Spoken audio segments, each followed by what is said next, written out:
Assalamualaikum warahmatullahi wabarakatuh. Ahlan wa sahlan bikum. Nuwasil qira'atana li kitab tauhid wa tarjamatihi.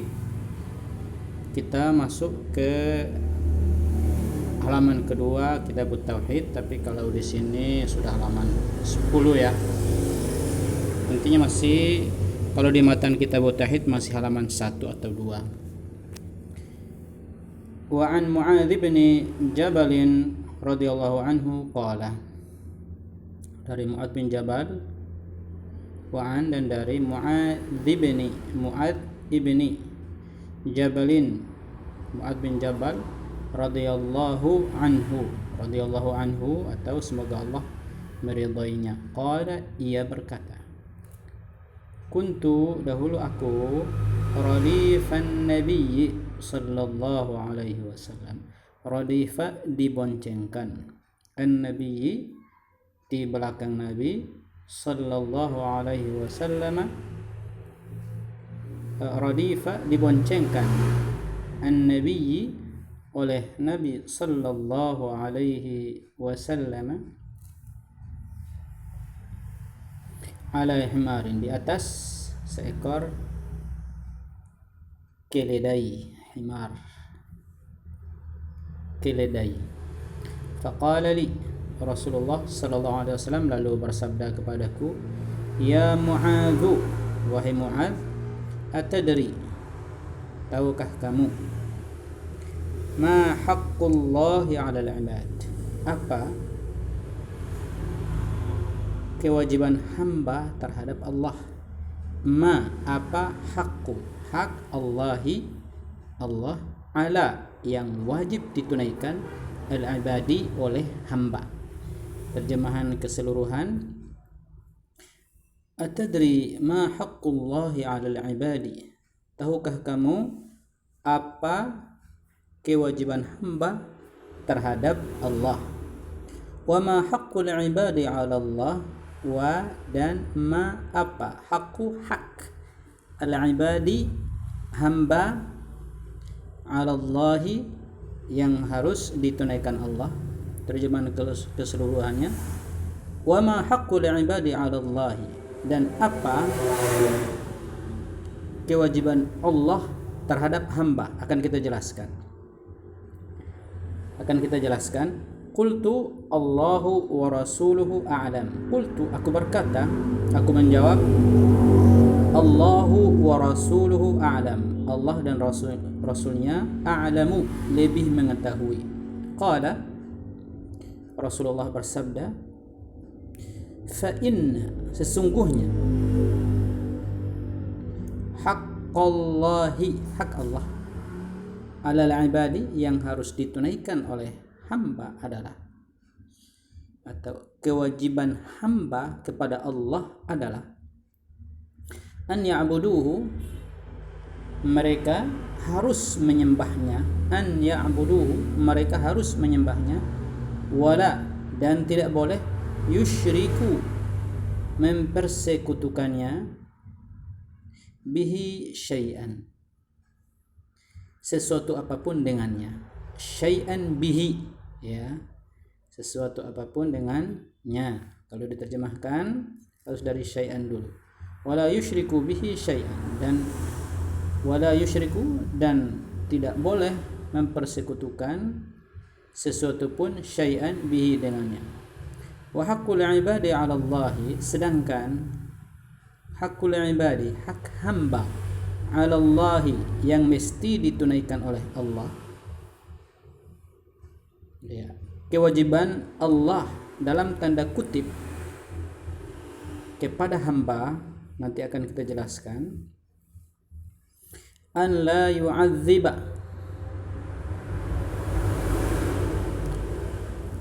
adalah dia tidak menyiksa, man, siapa yang, la yusyriku, tidak mempersekutukan, syai'an, sesuatu pun, bihi, dengannya. An la yu'adziba man la yusyriku bihi syai'an, tidak menyiksa siapa saja yang tidak mempersekutukannya dengan sesuatu. Fakultu, aku berkata, ya Rasulullah, wahai Rasulullah, afala ubashirun nasa, bolehkah aku memberi kabar gembira kepada an-nasa, manusia, orang banyak? Qala, beliau bersabda, la, jangan, la tubashirhum, la, janganlah, tubashir, engkau beri kabar gembira, hum, pada mereka, fayattakilu, nanti mereka berleha-leha, bersantai-santai, ya, mengandalkan informasi yang engkau sampaikan kepada mereka. Fayat ittakala yattakilu, artinya mengandalkan. Ya, nanti mereka mengandalkan informasi yang kau sampaikan kepada mereka, yaitu bahwa asal tidak musyrik pasti masuk surga. Jangan dikasih tahu itu, nanti mereka yattakilu, mengandalkan informasimu ini sehingga malas beribadah. Akhrajahu fis sahihain, akhrajahu, diriwayatkan oleh Bukhari dan Muslim, fis sahihaini, di dalam sahihain. Fihi masailu, dalam hadis di atas ada beberapa masalah, beberapa poin penting, fawaid, poin penting. Al-ula, al-mas'alatul ula, masalah yang pertama atau poin penting yang pertama adalah al-hikmatu fi khalqil jinni wal insi. Ya, hikmah fi, di dalam khalqi, penciptaan, al-jinni wal insi, jin dan manusia. Al-thaniyatu, yang kedua, anna al-ibadata, bahwasanya ibadah, hiya tauhidu, adalah tauhid, li'anna al-khusumata fihi, ya, li'anna al-khusumata fihi, li'anna al-khusumata fihi, karena al-khusumata, pertikaian, fihi, atau perkelahian, fihi, hanya boleh dikarenakan tauhid. Ya, pertikaian muslim non muslim, fihi, boleh jika atas nama membela tauhid. Wallahu a'lam. Nanti saya tengok lagi ini. Li'anna al-khusumata, yang penting arti mentahnya li'anna, karena al-khusumata, pertikaian, ya, atau perkelahian, peperangan, fihi, disebabkan oleh tauhid, yakni pertikaian dengan non muslim, orang kafir, diperbolehkan jika dalam rangka membela tauhid. Wallahu a'lam. As-salisatu, yang ketiga, anna man lam ya'ti bihi lam ya'budillah. Anna, bahwasanya, man lam ya'ti, barang siapa yang tidak melakukan bihi tauhid, barang siapa yang tidak melakukan tauhid, lam ya'budillah, dia tidak dianggap beribadah kepada Allah. Fa fihi makna qawlihi, di dalam hadis ini terkandung makna yang sama dengan firman Allah, wala antum a'biduna ma a'bud, dan kalian pun tidak menyembah, maaf, wala, dan tidak, antum, kalian, abiduna, menyembah, ma'abud, apa yang aku sembah. Silahkan dilihat terjemahannya secara lengkap di surat Al-Kafirun. Ya, kita jelaskan ada yang makna yang agak rumit ini. Ini kok Allah punya kewajiban, hakul ibadi ala Allah. Coba kita perbesar ini kata nih, hakul ibadi ala Allah, kewajiban Allah kepada hamba. Wa ma haqqul ibadi 'ala Allah. Kalau terjemahannya dari ekor dulu nih, 'ala Allah, kewajiban Allah, haqqul ibadi, terhadap hamba. Ya, seni menerjemah seperti itu. Seni menerjemah seperti itu. Kalau di banyak kata-kata yang tidak seiring dengan bahasa Indonesia. Ada yang harus bolak-balik seperti ini, ya. Kewajiban, apa kewajiban Allah terhadap hamba-hambanya, ya. Apakah Allah punya kewajiban terhadap hamba-hambanya? Ya. Ini hadis ini memang agak muskil, maknanya agak rumit, sehingga banyak penafsiran, tetapi mungkin yang mudah dipahami, kata hak di sini terjemahkan sebagai pahala. Ya, kata hak di sini artinya pahala. Artinya apa pahala yang mesti diberikan, yang akan diberikan Allah kepada hamba, begitulah artinya, ya. Apa pahala, ma haqqul ibadi 'ala Allahi, apa pahala yang akan didapatkan oleh hamba 'ala Allahi, dari Allah, begitu ya. 'Ala arti yang tersebarkan, arti aslinya kan di atas, ya. Tetapi kita boleh saja penerjemah liar, boleh, yang penting maknanya bisa ditangkap. Wa ma haqqul ibadi 'ala Allah, dan apa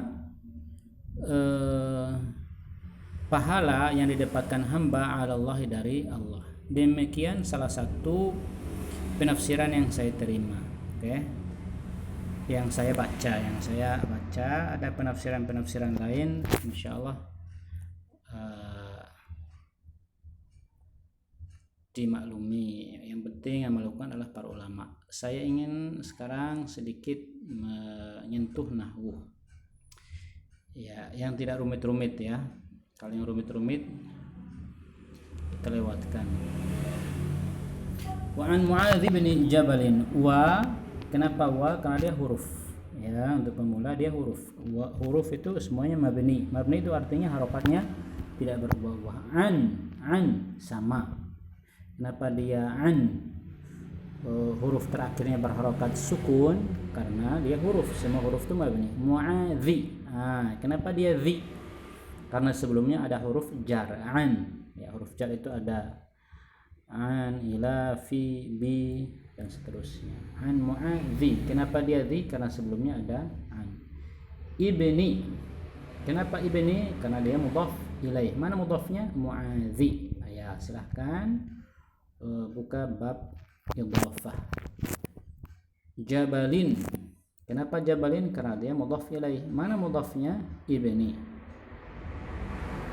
Wa an Mu'adz bin Jabal, wallahu a'lam. Ya, Mu'adzi majrur, ya, pakai kasrah karena sebelumnya ada an. Ibni pakai kasrah majrur, ya, karena dia mudhaf. Silahkan baca bab idhafah. Jabalin, kenapa dia lin bukan lun atau lan? Karena dia mudhaf ilaih. Silahkan baca bab idhafah. Radhiyallahu anhu. Qala, kenapa qala bukan qali atau qalu dan seterusnya? Karena fi'il madhi, semua fi'il madhi mabni, ya, semua fi'il amar mabni, semua fi'il madhi mabni. Fi'il ada 3, madhi, amar, dan mudhari'. Semua fi'il amar mabni, semua fi'il madhi mabni, fi'il mudhari semuanya marfu, kecuali didahului oleh nawasib atau jawazim, ya. Qala, saya ulangnya, qala, kenapa lah? Karena dia fi'il madhi. Fi'il madhi semuanya mabni, harokatnya tidak berubah-ubah, ya. Mabni artinya harokatnya tidak berubah-ubah. Kuntu radifan nabiyyi. Kuntu radifan nabiyyi, ya.